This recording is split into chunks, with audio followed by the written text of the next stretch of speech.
palavras de esperança, teu amor, Senhor, e tua graça me alcança.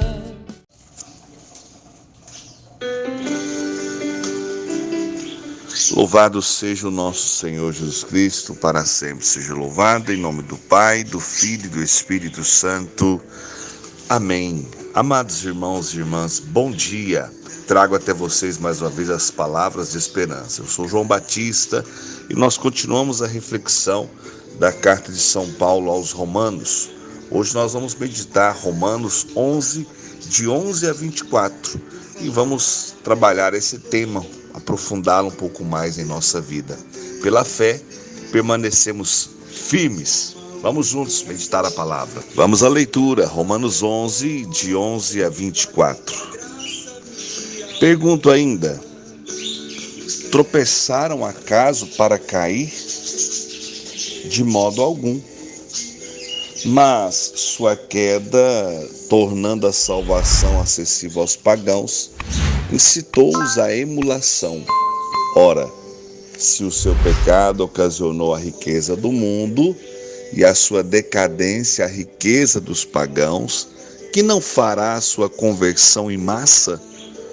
Declaro a vós, homens de origem pagã, como apóstolo dos pagãos, eu procuro honrar o meu ministério, com o intuito de eventualmente excitar a emulação dos homens da minha raça e salvar alguns deles.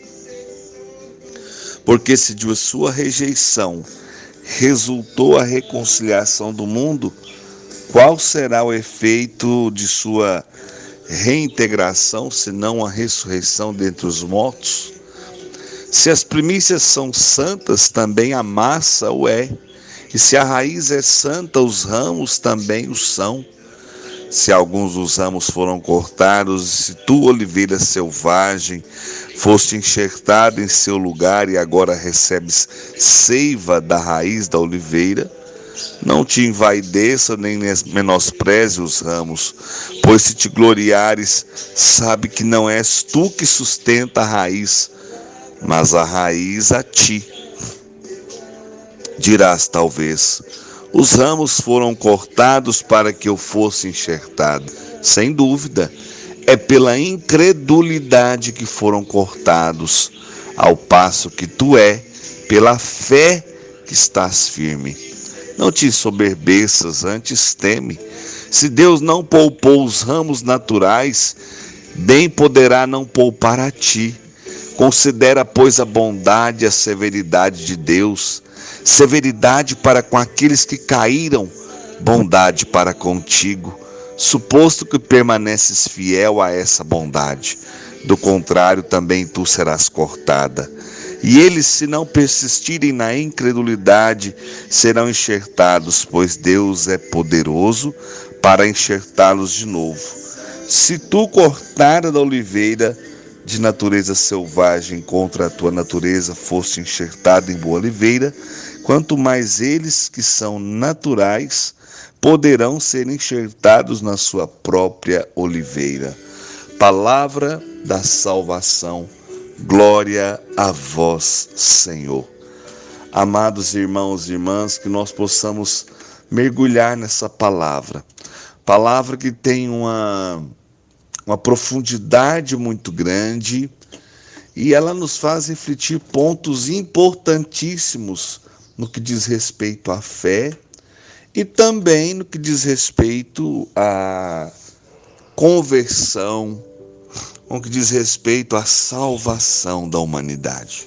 Paulo começa o texto fazendo uma pergunta, como as leituras anteriores também ele fez. Você lembra o que foi a pergunta? Vamos citar aqui no versículo 14. Porém, como invocarão aquele em quem não tem fé? E como crerão naquele de quem não ouviram falar? E como ouvirão falar se não houver quem pregue? Então, Paulo ele traz uma série de indagações. Na leitura de sexta-feira, a pergunta era: pergunta então, acaso rejeitou Deus o seu povo? De maneira alguma. E a pergunta de hoje? Pergunto ainda: tropeçaram acaso para cair? De modo algum. Amados, guardem no coração uma coisa: Deus é sempre perfeito. E Ele é capaz de tirar de uma desgraça, de um sofrimento, uma bênção, um milagre, uma transformação. João, por que você está dizendo isso? Esse texto de hoje mostra isso muito claramente. Olha aqui. Pergunto ainda: tropeçaram acaso para cair? De modo algum. Mas sua queda, a queda do povo de Deus, do povo escolhido, do povo de cabeça dura, do povo temoso. Mas sua queda, tornando a salvação acessível aos pagãos, incitou-os à emulação. Você sabe o que é emulação? É um sentimento que excita o zelo, a atividade para igualar ou exceder os outros no que o outro é bom. É um estímulo, ou talvez pode ser compreendido também como rivalidade. Então, aquela atitude do povo de Israel, para quem Jesus veio primeiro, fez com que a atitude de não aceitá-lo, dos doutores da lei persegui-lo até o ponto de matá-lo, entende? Essas atitudes fizeram com que a salvação se abrisse para toda a humanidade. Então a gente poderia pensar assim: nossa, mas o povo de Deus então não aceitou a salvação, está tudo acabado. Não. Ao não aceitarem a salvação, Deus foi capaz de extrair dessa atitude a salvação para os pagãos e para toda a humanidade. Olha que coisa extraordinária. Claro que Deus não teria nos desamparado, de alguma outra forma Ele iria nos salvar. Mas Ele tomou daquela situação a decisão de trazer a você e a mim a salvação. Olha só. Ora, se o pecado ocasionou a riqueza do mundo e a sua decadência, a riqueza dos pagãos, que não fará a sua conversão em massa? Olha como Paulo, meu Deus, que inteligência, coisa extraordinária. Ele fala assim: irmãos, se o pecado de vocês, se a decadência, se o pecado ocasionou a riqueza do mundo e a sua decadência, a riqueza dos pagãos, que não fará a sua conversão em massa? Já pensou se todo esse povo de Deus se converter? Se de uma coisa ruim, negativa, Deus foi capaz de trazer a salvação para o mundo inteiro, foi a riqueza para os pagãos. Já imaginou a conversão desse povo, se ela acontecer? Verdadeiramente o que vai acontecer no mundo inteiro? Olha a reflexão que Paulo nos propõe. Gente, isso aqui é lindo demais. Declara a vós, homens de origem pagã, como apóstolo dos pagãos, eu procuro honrar o meu ministério, o meu serviço. Paulo está dizendo assim: olha, eu estou lutando a todo instante para ser fiel, para levar a palavra, para viver a palavra, para que todos os corações se convertam, para que todos os corações encontrem-se com Deus. A minha atitude que eu tenho tido tem sido de levar essa palavra. Eu tenho sofrido perseguições, sofrido cadeias, mas eu não desisto de levar essa palavra, de honrar o meu ministério. Com qual intuito? Está aí, versículo 14. Com o intuito de eventualmente excitar a emulação. Os homens é minha raça, da minha raça, e salvar alguns deles. Com o intuito de estimulá-los, para que eles também lutem para a salvação, para que eles lutem para alcançar a vida eterna. Então, se eu estou tentando de alguma forma estimular esse povo a lutar pela vida eterna, é porque eu não desisti desse povo. Se a decisão negativa deles de não aceitarem o Filho de Deus fez com que a salvação se abrisse a toda a humanidade, já imaginou a conversão desse povo? O que a conversão é capaz de produzir, irmãos? A conversão é capaz de produzir santos. Pega, por exemplo, a história do próprio São Francisco. Não é verdade? Vivia em uma vida, às vezes, de uma forma errada, nas riquezas, nos prazeres, nos excessos, mas de repente encontra-se com Cristo e toma uma decisão muito importante na sua vida, de uma conversão autêntica, verdadeira, de uma pobreza sem limites, abriu mão de tudo para servir a Deus e aos pobres. E através da vida de São Francisco, quantos outros não se converteram, não se tornaram santos? Pode pegar até Santa Clara, por exemplo, e todos os outros que viveram a sua vida a partir do testemunho da conversão de São Francisco. E Paulo está dizendo exatamente isso, né? Está nos chamando a essa reflexão. Se pela rejeição veio a salvação, já imaginou pela conversão? Quanta coisa não virá? Versículo 15. Porque se de sua rejeição resultou a reconciliação do mundo, qual será o efeito de sua reintegração, senão a ressurreição dentre os mortos? Olha, Paulo continua ainda. Se pela rejeição de vocês, pela atitude de vocês, resultou a reconciliação do mundo, já imaginou a reintegração de vocês que não se sentem como povo de Deus ou excluíram o próprio Senhor Jesus? Já imaginou se vocês se reintegrarem a esse corpo místico que é a igreja? O que vai acontecer? A ressurreição dentre os mortos. De todos aqueles que partiram, desse povo que não aceitou ser chamado, ou melhor, não aceitou o Filho de Deus. Gente, é só lembrar daquela frase, né, tão forte da palavra de Deus. Veio para os seus e os seus o rejeitaram. É isso que Paulo está tentando esmiuçar aqui em detalhes para você e para mim. É exatamente essa frase, essa leitura. Agora ele começa uma certa comparação muito minuciosa e até difícil de ser compreendida. Mas ele diz assim, olha,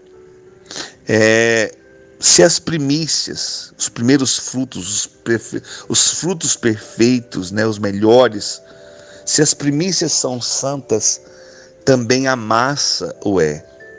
E se a raiz é santa, os ramos também o são. Se alguns dos ramos foram cortados, e se tu, oliveira selvagem, foste enxertada em seu lugar e agora recebe seiva da raiz da oliveira, não te envaideças, nem menosprezes os ramos, pois se te gloriares, sabe que não és tu que sustenta a raiz, mas a raiz a ti. Dirás talvez, os ramos foram cortados para que eu fosse enxertada.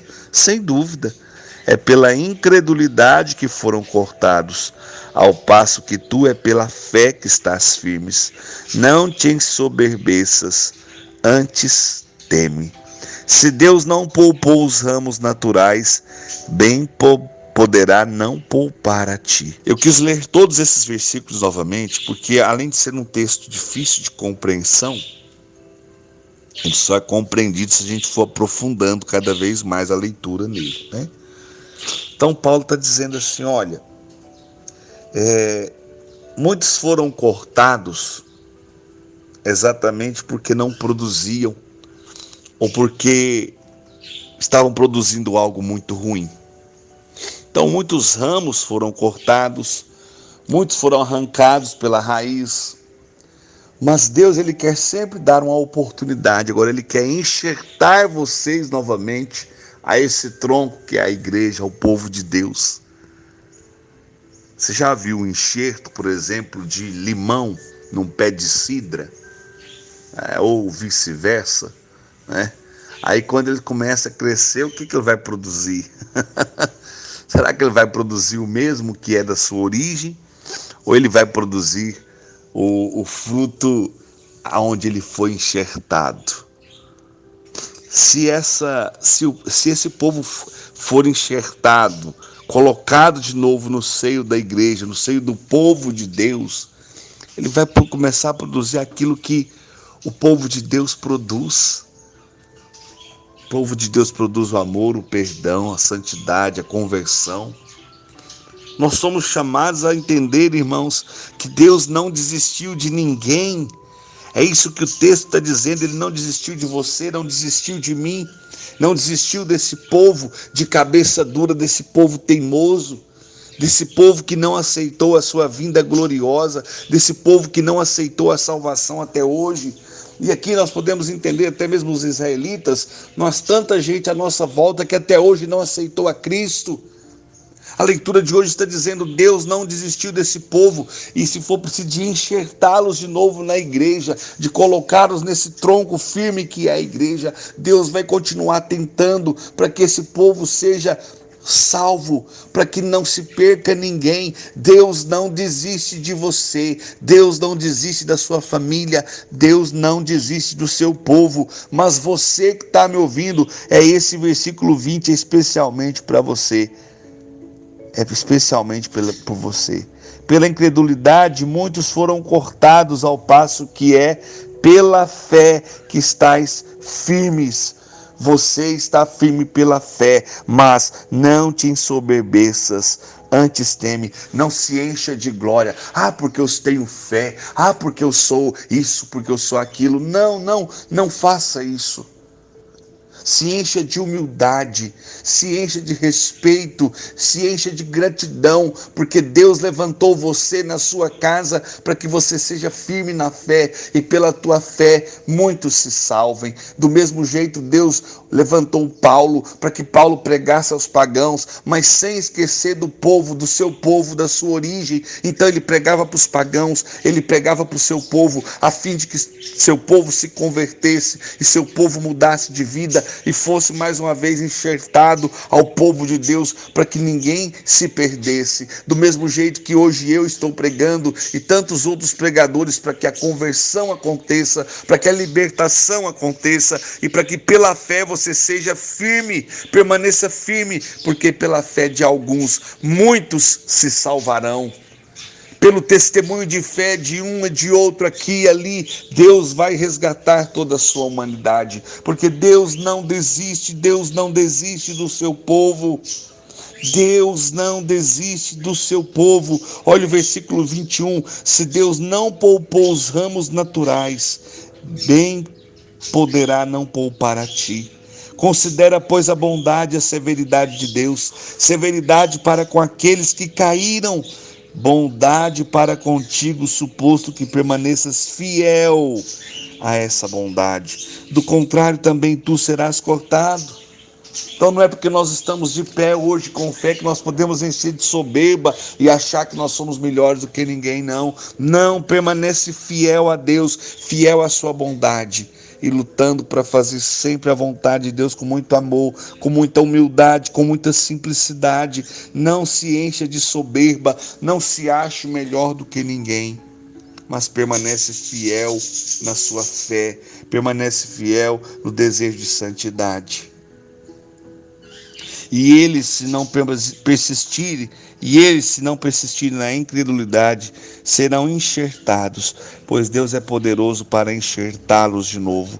Se tu, cortada da oliveira de natureza selvagem, contra a tua natureza foste enxertada em boa oliveira, quanto mais eles que são naturais poderão ser enxertados na sua própria oliveira. Se eu e você, no momento inicial, não pertencíamos ao povo de Deus, a salvação do povo de Deus, Deus nos deu a oportunidade.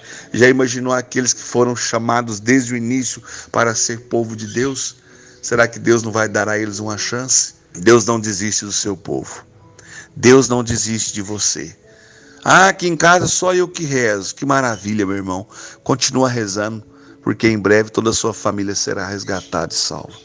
Tenha medo, não. Duvide não. Deus, ele tem um propósito com tudo que ele permite que aconteça em nossa vida. Ele tem um propósito com tudo. Se hoje você reza na sua casa, continue rezando. Não desista, permaneça firme na fé, para que a salvação chegue na sua casa, chegue no seu coração, chegue na sua história e em toda a história da sua família e familiares. Ave Maria, de graça o Senhor é convosco. Bendita sois vós entre as mulheres, bendito é o fruto do vosso ventre, Jesus. Santa Maria, Mãe de Deus, rogai por nós, pecadores, agora e na hora de nossa morte. Amém. Senhor, que eu permaneça firme na fé, que eu não desanime, que eu não esmoreça e que eu continue lutando sempre para que a tua palavra chegue ao maior número possível de pessoas e de corações e de almas. Que o Senhor me capacite, que o Senhor me fortaleça, que o Senhor me abençoe em nome do Pai, do Filho e do Espírito Santo. Amém. Sede santos como Deus é santo e até amanhã. Pois só tu tens, Senhor, palavras de esperança, teu amor, Senhor, e tua graça me alcança.